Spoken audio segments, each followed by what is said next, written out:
এরকম একটা ইয়েতে স্টুডিও এরকম একটা জায়গায় আজকে এরকম একটা ওনার সং রিলিজ বা মিউজিক রিলিজ, তো কি বলবেন এরকম একটা বিষয়?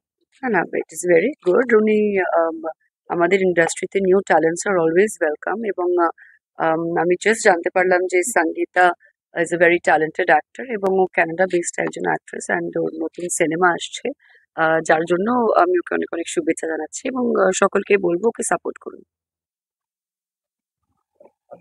আচ্ছা, এই সিনেমাতে যে গানে যে ৭ জন ব্যক্তির কথা উল্লেখ আছে, সেখানে একজন নারী ক্যারেক্টার আছে, সেখানে কি আপনি সেই অভিনয়টাই করছেন? মানে সেটা কি? ইয়েস, আমার ক্যারেক্টার নাম হচ্ছে সুজাতা।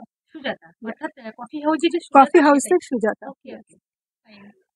আপনি আমাদের এখানে যে এত বড় একজন অভিনেত্রী আছেন তার হিসাবে আপনি কতটা inspired? Well, first of all, I'd like to say that Nusrat Jahan she's one of my favorite actress.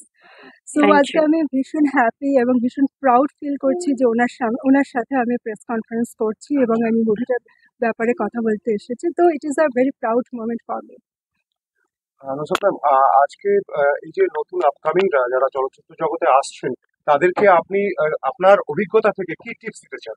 না, আমি কোনোদিন কাউকে কোনো টিপস দেবো না, বিকজ সবাই নিজের মতো করে নিজের জার্নিটা তৈরি করে, এবং সবাই নিজের একটা ইন্সপিরেশন থাকে বা অ্যাসপিরেশনস থাকে, সে কোথায় পৌঁছতে চায়। সো আমি শুধু শুভেচ্ছা জানাই যে আর যাই হোক, জীবনের পথে সবসময় এগিয়ে যাক সঙ্গীতা এবং আর যারা নতুন আসছে ইন্ডাস্ট্রিতে। সো অবভিয়াসলি আমরা সিনিয়র হিসেবে তাদের ডেফিনেটলি তাদের পাশে দাঁড়াবো। Thank you.